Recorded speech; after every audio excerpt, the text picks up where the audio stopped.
TJ Abraham ದೂರಿಗೆ ಸಂಬಂಧಪಟ್ಟಂತೆ ಮಾತ್ರ notice ಕೊಟ್ಟಿದ್ದಾರೆ, ಇನ್ನೆರಡು ಕೇಸ್ಗೆ ಸಂಬಂಧಪಟ್ಟಂತೆ ನೋಟಿಸ್ ಕೊಟ್ಟಿಲ್ಲ ಅಂತ.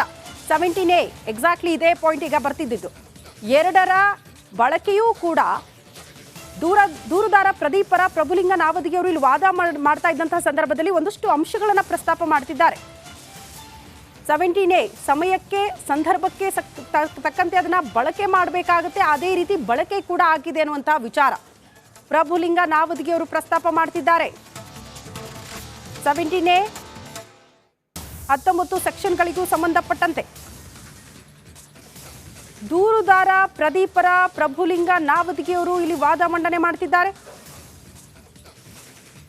17A ಕಾರಣ ಸಿಎಂ ಪರ ವಕೀಲರು ಈ ಹಿಂದೆ ಈ ವಿಚಾರವನ್ನ ಪ್ರಸ್ತಾಪ ಮಾಡಿದ್ರು.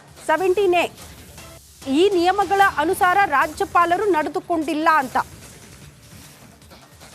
ಬಟ್ ಅದು ಸಮಯ ಸಂದರ್ಭ ಎಲ್ಲವನ್ನ ಕೂಡ ಗಮನಿಸಬೇಕಾಗುತ್ತೆ, ಆ ಸಮಯ ಸಂದರ್ಭಕ್ಕೆ ತಕ್ಕಂತೆ ಪಾಲನೆ ಮಾಡಬೇಕಾಗುತ್ತೆ ಅಂತ ಕೌಂಟರ್ ಅಟ್ಯಾಕ್ ಅನ್ನೋ ರೀತಿಯಲ್ಲಿ ವಕೀಲ ಪ್ರಭುಲಿಂಗ ನಾವದಿ ದೂರುದಾರ ಪ್ರದೀಪ್ ಕುಮಾರ್ ಅವರ ಪರ ವಕೀಲರು ಪ್ರಸ್ತಾಪ ಮಾಡ್ತಿದ್ದಾರೆ. ಈ ವಿಚಾರವನ್ನ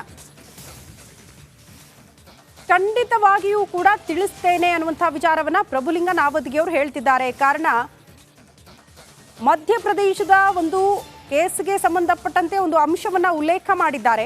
ಅಂದರೆ ಕ್ಯಾಬಿನೆಟ್ ಸಲಹೆ ಯಾಕೆ ಪಡೆದುಕೊಳ್ಳಿಲ್ಲ, ಅಂದರೆ ಕ್ಯಾಬಿನೆಟ್ ಸಲಹೆ ಕೊಟ್ಟರೂ ಕೂಡ ಅದನ್ನು ಯಾಕೆ ಕನ್ಸಿಡರ್ ಮಾಡಲಿಲ್ಲ ರಾಜ್ಯಪಾಲರು ಅನ್ನುವಂಥ ಪ್ರಶ್ನೆಗೆ ಸಂಬಂಧಪಟ್ಟಂತೆ ಈ ಹಿಂದೆ ಸಿಂಘ್ವಿ ಅವರು ಏನು ಆ ವಿಚಾರವನ್ನು ಪ್ರಸ್ತಾಪ ಮಾಡಿದ್ರು, ಅದಕ್ಕೆ ಸಂಬಂಧಪಟ್ಟಂತೆ ಕ್ಲಾರಿಟಿ ಕೊಡೋದಕ್ಕೆ ಮುಂದಾಗಿದ್ದಾರೆ.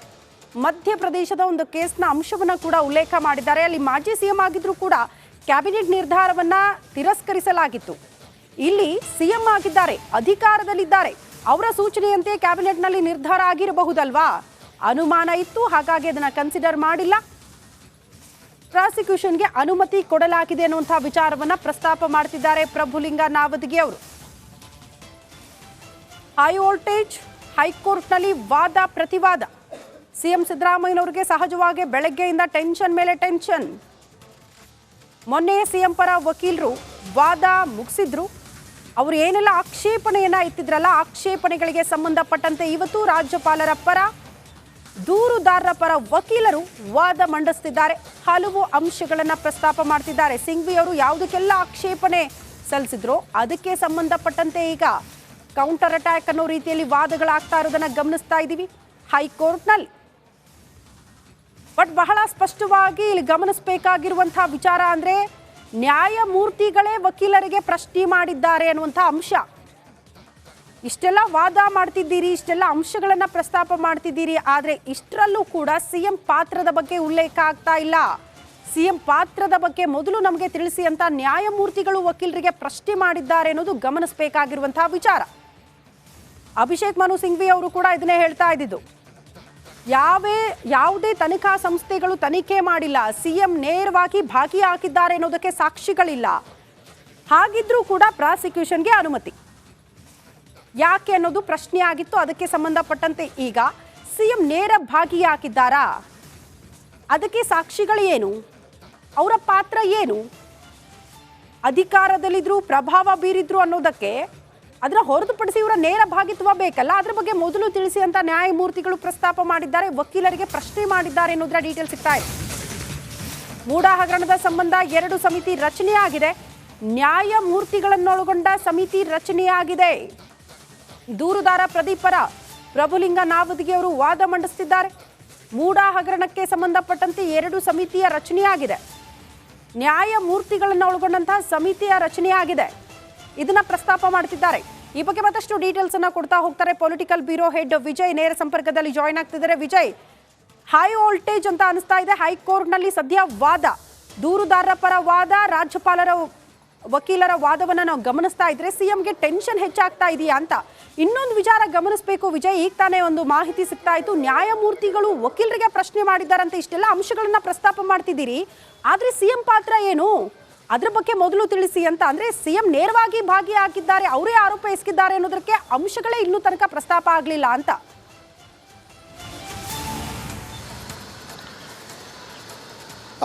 ಶ್ರುತಿ, ರಾಜ್ಯ ಅಷ್ಟಲ್ಲದೆ ಕೂಡ ದೇಶದಲ್ಲೂ ಗಮನ ಸೆಳೆದಿರುವಂತಹ ಮುಖ್ಯಮಂತ್ರಿ ಸಿದ್ದರಾಮಯ್ಯ ವಿರುದ್ಧದ ಪ್ರಾಸಿಕ್ಯೂಷನ್ ಪ್ರಕರಣ ಏನಿದೆ ಅದು ಈಗ ಕೋರ್ಟ್ನಲ್ಲಿ ಏನು ತೀರ್ಪು ಬರುತ್ತೆ ಅನ್ನುವಂಥದ್ದು ಸಾಕಷ್ಟು ರಾಜಕೀಯವಾಗಿ ಮತ್ತು ಸಾರ್ವಜನಿಕವಾಗಿ ಸಾಕಷ್ಟು ಕುತೂಹಲದ ಜೊತೆಗೆ ಎದುರು ನೋಡ್ತಾ ಇರುವಂಥದ್ದು. ಇದರ ಬೆನ್ನಲ್ಲಿ 2 ದಿನಗಳ ಕಾಲ ಅಭಿಷೇಕ್ ಮನು ಸಿಂಘ್ವಿ ಅವರು ಮುಖ್ಯಮಂತ್ರಿ ಸಿದ್ದರಾಮಯ್ಯ ಪರವಾಗಿ ರಾಜ್ಯಪಾಲರು ಕೊಟ್ಟಿರುವಂತಹ ಪ್ರಾಸಿಕ್ಯೂಷನ್ ಅನ್ನ ಪ್ರಶ್ನೆ ಮಾಡಿ ಪ್ರಾಸಿಕ್ಯೂಷನ್ ಕೊಡಕ್ಕೆ ಬರೋದಿಲ್ಲ, ಕಾನೂನು ಬಾಹಿರವಾಗಿ ಕೊಟ್ಟಿದ್ದಾರೆ ಅಂತ ಒಂದು ಅಂಶ, ಮತ್ತು ಈ ಪ್ರಕರಣದಲ್ಲಿ ಸಿದ್ದರಾಮಯ್ಯ ಅವರ ಪಾತ್ರ ಏನು ಇಲ್ಲ ಅನ್ನುವಂಥದ್ದು ಆ ವಾದದ ಅಡಿಯಲ್ಲಿ ಕೂಡ ಅವರು ಆ ಒಂದು ವಾದವನ್ನ ಮಾಡಿದ್ರು. ಅದಾದ ನಂತರ ಈಗ ದೂರುದಾರರ ಪರವಾಗಿ ಮತ್ತು ರಾಜ್ಯಪಾಲರ ಪರವಾಗಿ ಇಂದು ಏನು ಅದಕ್ಕೆ ಸಂಬಂಧಪಟ್ಟಂತೆ ಪ್ರತಿವಾದ ಶುರುವಾಗಿತ್ತು. ಬೆಳಗ್ಗೆಯಿಂದ ಹರ್ಷ ಮೆಹ್ತಾ ಅವರು ಇರ್ಬೋದು, ಮತ್ತೊಂದು ಕಡೆ ಮಣಿಂದರ್ ಸಿಂಗ್ ಅವರು ಕೂಡ ವಾದ ಮಾಡಿದ್ರು. ಈಗ ಮತ್ತೊಬ್ಬ ವಾದ ಮಾಡ್ತಾ ಇರುವಂಥದ್ದು. ಆದರೆ ಪ್ರಭುಲಿಂಗ ನಾವಡಿಗ ಅವರು ಈಗ ವಾದ ಮಾಡ್ತಾ ಇರುವಂಥದ್ದು. ಆದರೆ ಪ್ರಶ್ನೆ ಉದ್ಭವ ಆಗಿರುವಂಥದ್ದು ಏನು ತೀರ್ಪು ಕೊಡ್ತಾರೆ ಅನ್ನುವಂಥದ್ದು ಸಾಕಷ್ಟು ಕುತೂಹಲ. ಇದೆಲ್ಲರ ಮಧ್ಯೆ ಒಂದು ಇಂಟ್ರೆಸ್ಟಿಂಗ್ ವಿಚಾರ ಆಗಿರುವಂಥದ್ದು, ಬೆಳಗ್ಗೆ ನ್ಯಾಯಮೂರ್ತಿಗಳು 2 ವಿಚಾರವನ್ನೆತ್ತರು.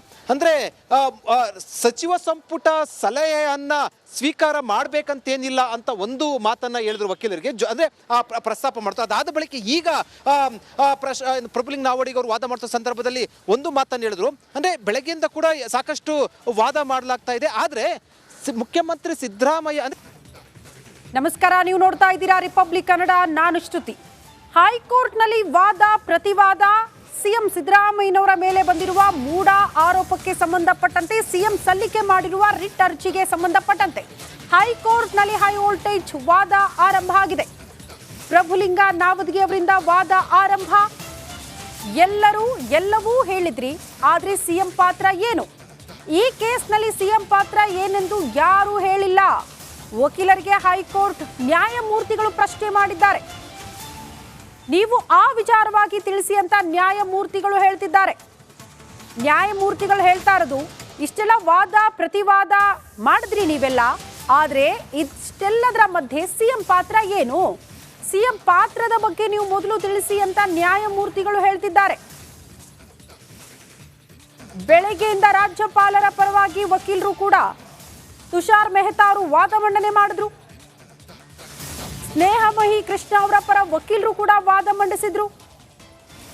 ಈಗ ನ್ಯಾಯಮೂರ್ತಿಗಳು ಪ್ರಶ್ನೆ ಮಾಡ್ತಿದ್ದಾರೆ, ಇಷ್ಟೆಲ್ಲ ವಾದ ಪ್ರತಿವಾದ ಆಯಿತು, ಆದ್ರೆ ನೀವು ವಾದ ಪ್ರತಿವಾದ ಮಾಡಿದ್ರಲ್ಲ, ಇದೆಲ್ಲದರ ಮಧ್ಯೆ ಸಿಎಂ ಪಾತ್ರದ ಬಗ್ಗೆ ಯಾರು ಕೂಡ ಉಲ್ಲೇಖ ಮಾಡಿಲ್ಲ.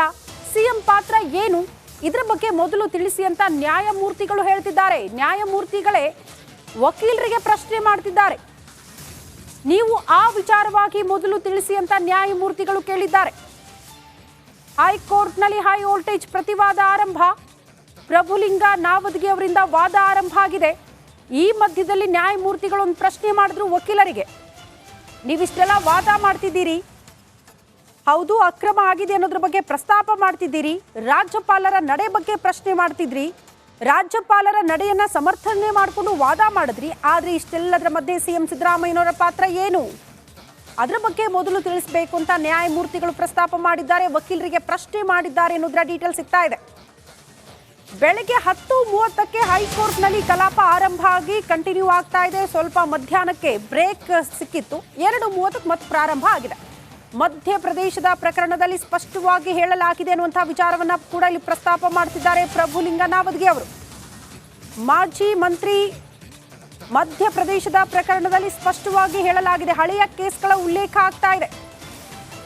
ಮಾಜಿ ಮಂತ್ರಿ ಇದ್ರೆ ಕ್ಯಾಬಿನೆಟ್ ಸಲಹೆ ಕೇಳೋ ಹಾಗಿಲ್ಲ.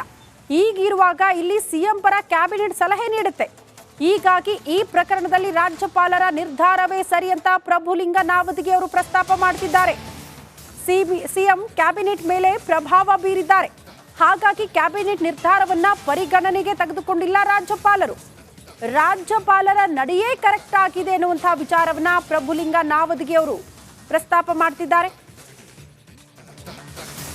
ಬೇರೆ ಬೇರೆ ರಾಜ್ಯಗಳಲ್ಲಿ ಇಂತಹ ವಿಚಾರಗಳಿಗೆ ಸಂಬಂಧಪಟ್ಟಂತೆ ಏನು ಬೆಳವಣಿಗೆ ಆಗಿತ್ತು, ಆಗ ಕೋರ್ಟ್ ಯಾವ ರೀತಿಯ ತೀರ್ಪು ಕೊಟ್ಟಿತ್ತು, ಆ ವಿಚಾರಗಳನ್ನ ಕೂಡ ಉಲ್ಲೇಖ ಮಾಡ್ತಿದ್ದಾರೆ ವಕೀಲರು. ಆ ಅಂಶವನ್ನ ಕೂಡ ಇಲ್ಲಿ ಪ್ರಸ್ತಾಪ ಮಾಡ್ತಿದ್ದಾರೆ.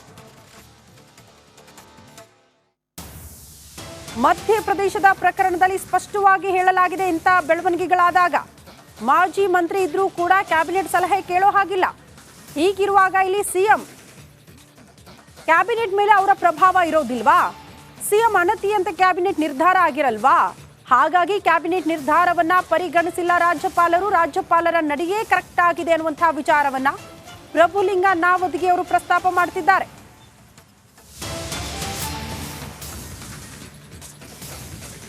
ರಾಜ್ಯಪಾಲರು ಸ್ವತಂತ್ರ ನಿರ್ಧಾರ ತೆಗೆದುಕೊಳ್ಳಬಹುದು.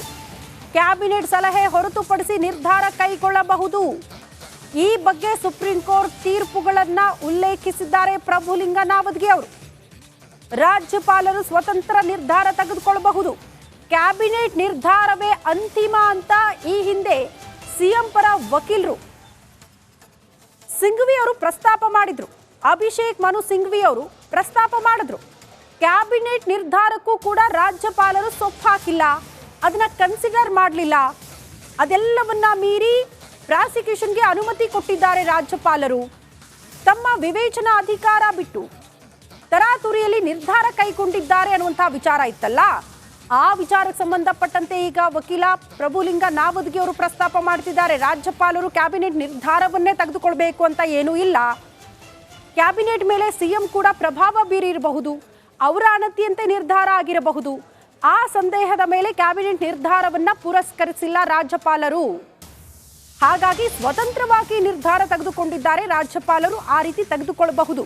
ಕ್ಯಾಬಿನೆಟ್ ನಿರ್ಧಾರವೇ ಅಂತಿಮ ಅಲ್ಲ, ಅದನ್ನ ಕನ್ಸಿಡರ್ ಮಾಡಬೇಕು ಅಂತ ನಿಯಮ ಇಲ್ಲ. ಹಾಗಾಗಿ ಸಿಎಂ ಅಣತಿಯಂತೆ ನಿರ್ಧಾರ ಆಗಿದೆ ಅನ್ನೋ ಕಾರಣಕ್ಕೆ ಅದನ್ನು ತಿರಸ್ಕರಿಸಿದ್ದಾರೆ. ಕ್ಯಾಬಿನೆಟ್ ನಿರ್ಧಾರವನ್ನ ಎತ್ತಿ ಹಿಡಿದಿಲ್ಲ ರಾಜ್ಯಪಾಲರು.